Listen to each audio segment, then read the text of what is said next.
Proclamação do Evangelho de Jesus Cristo segundo Mateus. Glória a vós, Senhor.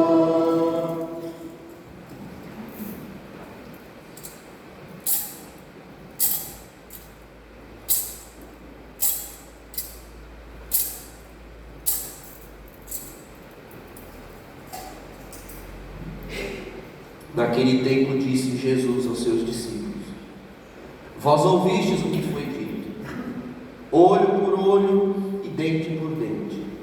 Eu, porém, vos digo: não enfrenteis quem é malvado. Pelo contrário, se alguém te dá um tapa na face direita, oferece-lhe também a esquerda. Se alguém quiser abrir um processo para tomar a tua túnica, dá-lhe também um manto. Se alguém te forçar a andar 1 quilômetro, caminha 2 com ele. Dá a quem te pedir e não vires as costas a quem te pede emprestado. Vós ouvistes o que foi dito: amarás o teu próximo e odiarás o teu inimigo. Eu, porém, vos digo: amai os vossos inimigos e rezai por aqueles que vos perseguem. Assim vos tornareis filhos do vosso Pai que está nos céus, porque Ele faz nascer o sol sobre maus e bons, e faz cair a chuva sobre justos e injustos. Porque se amais somente aqueles que vos amam, que recompensa tereis? Os cobradores de impostos não fazem a mesma coisa? E se saudais somente os vossos irmãos, o que fazeis de extraordinário? Os pagãos não fazem a mesma coisa? Portanto, sede perfeitos, como o vosso Pai Celeste é perfeito. Palavra da salvação. Glória a vós, Senhor. As palavras do Santo Evangelho perdoem nossos pecados e nos conduz à vida eterna. Amém. Então, nós estamos lendo ainda, irmãos, o capítulo 5 de São Mateus, que é o Sermão da Montanha. Já há 3 semanas nós estamos lendo esse sermão, que é bastante longo. Ele comporta 3 capítulos do Evangelho de São Mateus, e que, portanto, com certeza foi um sermão longo que o Senhor fez. As multidões seguiam o Senhor e passavam o dia ouvindo o Senhor. Por certo, muito mais palavras o Senhor disse, e o evangelista colocou essas por escrito, porque foram as que o marcaram na alma. As bem-aventuranças começaram com aquela sequência de felicidades: felizes, bem-aventurados os pobres em espírito, bem-aventurados os mansos, e por aí vai. Mas em seguida, irmãos, ele começa a fazer uma associação da sua palavra em relação à lei. E ele disse: eu não vim abolir a lei, eu vim fazê-la valer, eu vim cumprir a lei de fato. E depois ele começa a fazer o seu ensinamento, e parece que o seu ensinamento exige mais do que a lei exige, porque ele vai dizendo: vós ouvistes o que foi dito, não matarás, foi domingo passado, eu porém vos digo. E ele faz uma exigência maior do que só não matar. Bom, afinal de contas, o Senhor veio cumprir a lei que já era pesada, ou o Senhor veio colocar mais peso nas nossas costas, porque é essa pergunta que surge quando se lê. A lei já exigia muito, a lei de Moisés, e parece que o Senhor exige mais ainda. Em outras palavras, dá a impressão que o ensinamento de Jesus é um moralismo. Moralismo é quando você exige um comportamento de alguém extremamente rigoroso, mas não dá a essa pessoa as condições de viver o comportamento que está sendo exigido. Isso é moralismo. Irmãos, o cristianismo, ele pode ser usado como um moralismo, mas ele não é um moralismo. O Evangelho precisa ser lido à luz da segunda leitura de hoje. Paulo recorda a comunidade dos Coríntios: acaso não sabeis que sois santuários de Deus e que o Espírito de Deus mora em vós? Então, uma coisa era Moisés exigindo algo de pessoas que não têm o Espírito de Deus. Outra coisa é Jesus exigir muito de pessoas que têm o seu Espírito.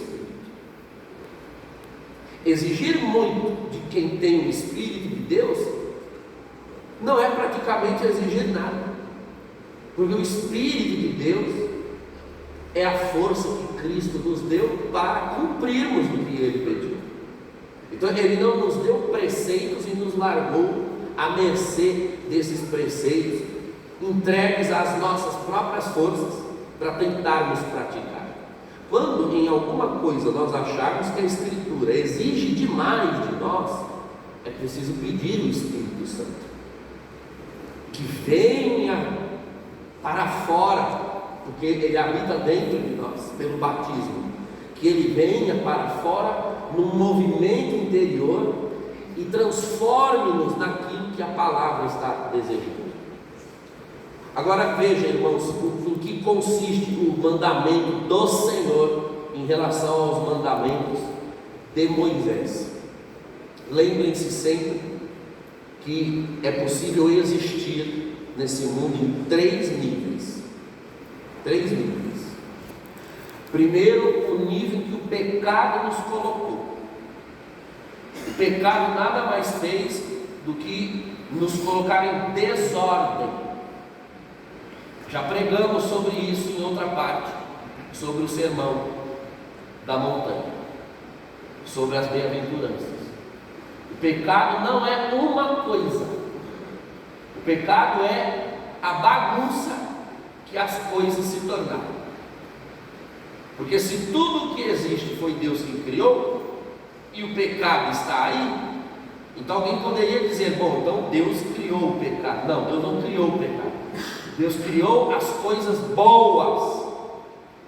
O problema é que as coisas, mesmo as coisas boas, se tiradas todas do seu lugar, se tiradas todas do seu propósito, viram um mal. Então, uma cadeira é boa para se sentar, e uma vassoura é boa para se varrer. Tudo é bom quando cumpre o propósito para que foi criado. Agora, a cadeira na cabeça de alguém e a vassoura na moleira de alguém, bom, isso é o mal. E se poderia perguntar, então, porque deram com a cadeira ou com a vassoura na cabeça de alguém, elas se tornaram um mal? Não, não se tornaram um mal. Foi feito um mau uso delas. Elas são boas. Então o que é o pecado? O pecado é uma atitude, é uma situação, uma condição do coração humano, da alma humana e do comportamento humano fora do propósito para o qual Deus criou. Tudo que Deus pôs em nós e fez em nós é bom, dentro dos propósitos para que Ele criou. Se usados fora, são um pecado. Se usados fora, se tornam um mal. Então, é possível existir nesse nível, nesse patamar do mal, do pecado, quando a pessoa ela quer se governar a si mesma, ela quer se conduzir a si mesma, ela vive escrava de si, escrava de tudo aquilo que Deus pôs nela, mas não são Deus. Deus pôs em nós os sentimentos, e eles são bons, mas é preciso deixar Deus governar esses sentimentos. Se eu tiro Deus dos sentimentos e fico sozinho com eles vão me estragar, vão te estragar. O corpo é bom, com seus sentidos, Deus os criou, mas é preciso deixar Deus governar o corpo. Se eu tiro Deus do corpo e fico sozinho com Ele, obedecendo tudo que Ele quer e pede, o corpo me destrói. Percebo que tudo que Deus criou é bom, mas é bom tendo Deus consigo. Se tira Deus do corpo, dos sentimentos, da alma, da mente, esta coisa boa sozinha nos estragará. Nós não podemos ser governados por elas, porque elas são criaturas de Deus, e nós não fomos criados para sermos governados por criaturas, e sim pelo Criador. Então, quando Deus em Moisés envia a sua lei, a lei veio para tirar o ser humano, os mandamentos vieram para tirar o ser humano do patamar do pecado para o patamar da justiça. Esse é o segundo nível em que alguém pode viver. Já é melhor do que o do pecado. Os mandamentos, eles justificam, eles tornam a pessoa reta. Então, não matarás, não furtarás, não cometerás adultério, não cobiçarás. Repare que a palavra que mais existe nos mandamentos é não. Os mandamentos são um conjunto de proibições, porque afinal de contas, se o nível do pecado era um mau uso das coisas, era um fazer errado, então agora para justificar, para tornar a pessoa reta, sair do pecado, preciso dizer primeiro o que não fazer com as criaturas. Sejam as criaturas essas, os sentimentos, o corpo, as vontades, são criaturas de Deus, em nós que também somos criaturas. Então, ser justo, irmãos, já é bastante coisa. Já é bastante coisa.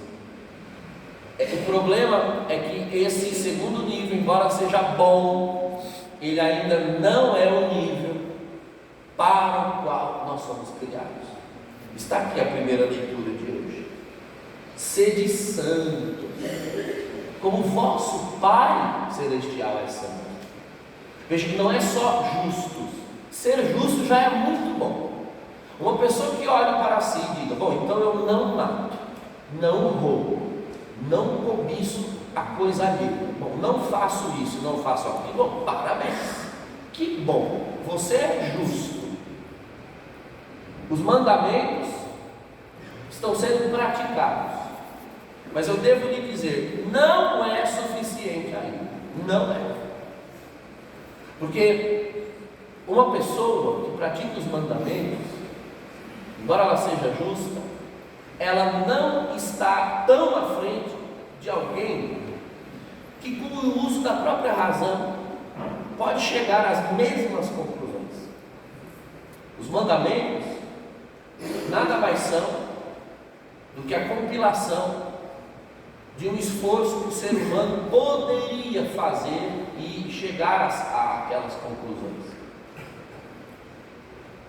Nós não fomos criados só para ser justos, já é muita coisa, mas não seria nada se o pecado não tivesse existido. A justiça é o patamar no qual Adão e Eva já foram criados justos. E quando Deus os criou, se o pecado não tivesse entrado no mundo, Deus escreveria com eles uma história ascendente, do justo para o excelente. É o terceiro nível, ou santo, como preferir. É possível viver no pecado, é possível deixar o pecado e ficar na justiça, o que já é bom, mas é possível melhor ainda, de justo nos tornarmos excelentes e nos tornarmos santos, a tal ponto que o pecado ficou para trás, a mera justiça ficou para trás, e foi para isso que nós fomos criados.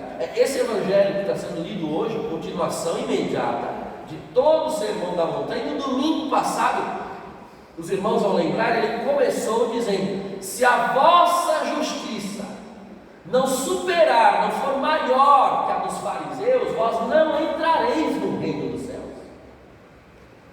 Então, tem que ser mais do que justo, porque se nós apenas cumprimos os mandamentos, pois bem, então nós já somos bons judeus.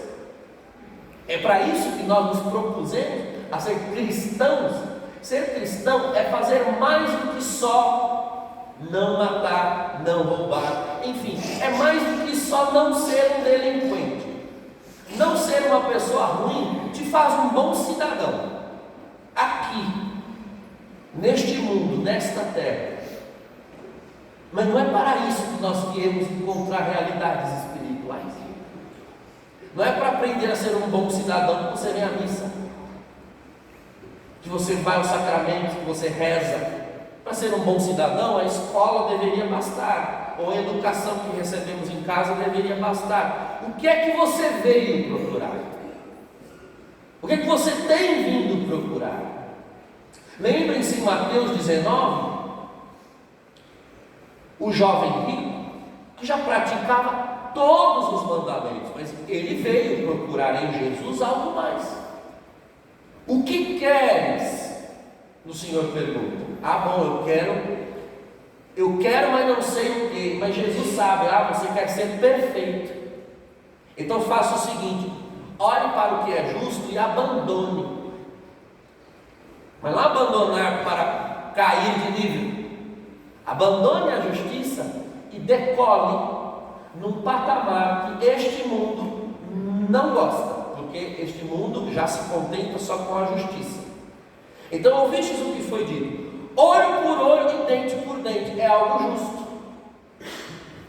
É justo. É a chamada lei do talião, que está no Antigo Testamento. Se lhe der um tapa, você dar outro de volta, não é injusto. Ok, não é injusto. Mas será que nós fomos então criados para viver assim? Ao levar o tapa, devolve. Irmãos, não se iluda. Quando você devolve o tapa recebido, você devolve com 2 vezes mais força do que recebeu. E o outro que recebeu, embora saiba que mereça, é atiçado na sua vontade de dar mais um. E nós vamos ficar a vida inteira nos estapeando. Ninguém vai romper com esse círculo vicioso, maldito. Em outras palavras, será que ninguém tem força para romper com esse círculo? Alguém precisa vir de fora e romper o círculo do tapa, do olho por olho, do dente por dente. Pois bem, Jesus está perguntando: acaso não sabeis que vocês são santuário de Deus e que o Espírito de Deus mora em vós? Mais força do que para dar um tapa você tem para não dar. Deus lhe deu a força para não revidar, porque o forte não é quem devolve o tapa. Forte é aquele que tem tanta força ao ponto de se segurar. Porque é fácil, irmãos, dar um tapa na hora da raiva. A raiva sozinha nos impede. Primeiro o tapa vai, depois que você percebe que ele foi. É mais espontâneo devolver. É mais espontâneo ser justo neste caso. Agora, ter força para, querendo revidar, não fazer, isso é virtude. Isso é virtude, isso é força, e isso é santidade. Então, como vocês ouviram, olho por olho, dente por dente. Você quer viver assim? Você até pode, é justo, mas saiba de uma coisa: não é santo. É justo, mas não é santo. E você foi criado para a santidade. E você foi criado para a excelência. E não venha dizer que não consegue, porque o Espírito de Deus mora na tua alma. Clame por Ele, Ele te ajudará. Não enfrente. Não enfrente. E veja os exemplos que o Senhor vai dando. Te chamaram, te forçaram a andar 1 quilômetro? Ande 2. Estão azucrinando porque querem a sua túnica? Dê a túnica e dê o manto também. O servo de Deus, a serva de Deus, que está tão em paz com o seu Senhor, que prefere manter a sua paz diante de Deus, prefere ter a paz do que ter razão em tudo e toda hora, e aplaca a ira dos maus. Ouvistes o que foi dito: amarás o teu próximo e odiarás o teu inimigo. Eu, porém, vos digo: amem os inimigos de vocês. E sabe, irmãos, que o Senhor mandou nós amarmos o próximo e o inimigo, porque na realidade a maioria das vezes eles são a mesma pessoa, dependendo da hora do dia, dependendo do humor ou da palavra que diz. Acorda teu próximo e na hora do almoço já se comporta como teu inimigo. Se você ficar escolhendo que hora vai amar e que hora vai odiar, você não terá paz na tua alma. Ajuda muito nós liberarmos certos perdões, relevarmos certas coisas, quando nós nos lembrarmos da nossa condição diante do Senhor. Então veja, não fique olhando para a condição do outro em relação a você, olhe para a tua condição em relação ao Senhor. O salmo de hoje, um dos meus salmos prediletos, no versículo 10 foi cantado assim: o Senhor não nos trata como exigem nossas faltas, nem nos pune em proporção às nossas culpas. Você quer justiça?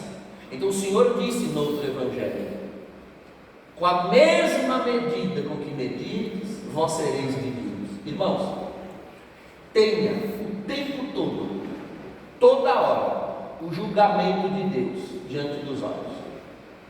Faz muito bem se lembrar que a morte vai chegar e que você terá de prestar contas de tudo. Se você quis viver à base da justiça, devolvendo o que recebeu toda hora, pois bem, e se o Senhor te tratar assim na hora do teu julgamento, a pergunta é: você tem tanto crédito assim na praça de Deus? Você está podendo agora retrucar, revidar, não perdoar, guardar ódio, devolver tudo o que lhe fazem? A verdade é que se você tem crédito para isso, boa sorte. Eu não tenho. Eu prefiro engolir muita coisa, para que quem sabe o Senhor engula em meu favor no meu julgamento. Eu prefiro suportar muita coisa, para que quem sabe o Senhor me suporte no meu julgamento. Tenha o teu julgamento diante dos olhos, e você refreará muitas palavras, muitas atitudes.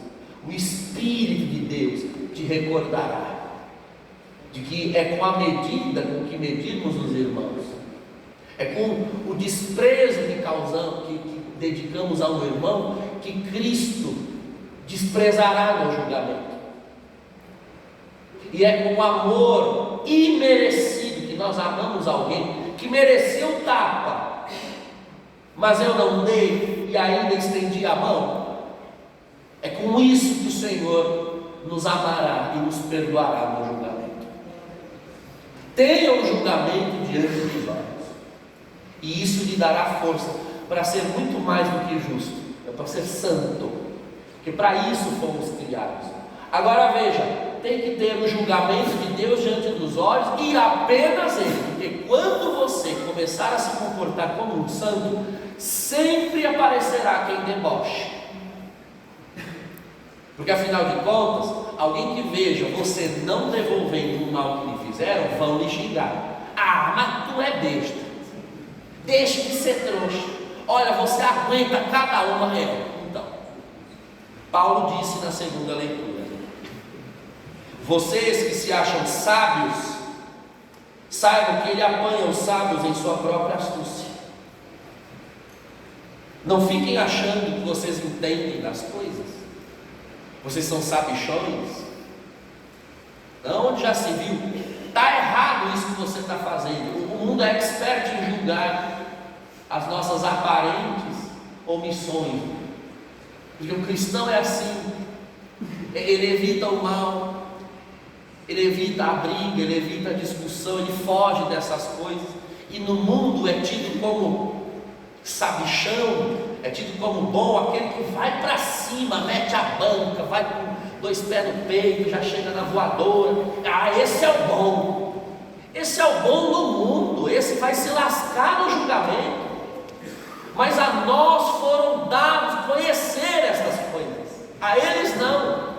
Então deixe que zombem, deixe que riam, deixe que achem que nós somos bobos, bestas, trouxas, com perdão da palavra. No julgamento ficará claro quem foi fiel e quem foi ímpio. Naquele dia fará a diferença. E não leve em conta outros julgamentos que não esse. Ninguém põe a sua glória em homem algum. Ou seja, não faça o que precisa ser feito esperando que reconheçam. Não ponha a tua glória, não queira ser glorificado por ninguém. Faça o que precisa fazer. Sabe que tem que perdoar? Perdoe. Não vão aceitar o perdão que eu quero, não tem problema. Não ponha a tua glória em ninguém. Certa vez eu assisti, irmão, desses canais que tem na TV, um julgamento no fórum, na justiça, e a pessoa resolveu perdoar o assassino do seu filho. O juiz concedeu a palavra a ela no julgamento e disse: bom, nós vamos abrir para o pai dizer uma palavra, caso ele queira. E o pai foi e disse: olha, eu quero dizer que, independentemente do resultado do júri, afinal de contas você cometeu um crime e vai pagar perante a sociedade, mas diante de mim e da minha família nós queremos dizer que nós perdoamos você em nome do Senhor Jesus a quem nós servimos. Irmãos, o tempo de gente que malhou esse pai, onde já se viu, matou o filho dele, devia xingar. Se sou eu ia para cima. Se sou eu, é uma pena. É uma pena. Se você seria capaz ou não, o Espírito de Deus é quem sabe. Mas eu gostaria de ser capaz de perdoar também. Essa necessidade que o mundo tem de sangue, toda vez que alguém comete um mal, alguém tem que pagar. Vamos parar com isso, irmãos. Vamos parar com isso. O que será de você se você tiver que pagar toda vez que ofender o Senhor? Porque é tua culpa. E se o Senhor começar a nos tratar como exigem as nossas faltas e nos tratar em proporção às nossas culpas,